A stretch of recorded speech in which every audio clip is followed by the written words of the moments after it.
Sa mundo ng volleyball, balik PVL court ang dating F2 Logistics player na si Team Tiamzon suot ang jersey ng Signal HD Spikers matapos mawala sa eksena noong 2023 para mag-focus sa pamilya. Ang pagpasok nito sa liga ay bahagi ng kanyang pagsisimulang muli ng kanyang volleyball career. Ang mga detalye sa report ni Matchpoint, Mili Borja.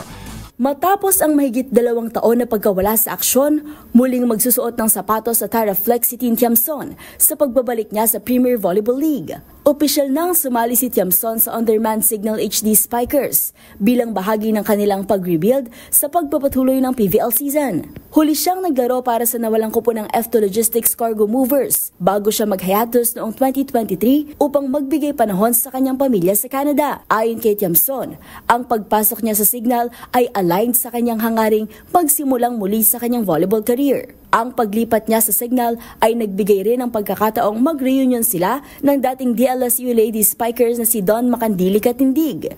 Umaasa naman si Coach Shaq De Los Santos na madadala ni Tiamzon ang kanyang mga karanasan sa UAAP at Championship Games upang matulungan ang mas bata nilang mga manlalaro. Hangad ni Tiamzon na makatulong sa pagtaas ng pwesto ng HD Spikers na nagtapos lamang sa ika-9 na pwesto sa 2024-2025 PVL All-Filipino Conference. At yun ang mga latest updates sa mundo ng sports. Para sa MBC TV Network News, ito si Mili Borja ng DZRH TV, una sa Pilipinas, una sa Pilipino.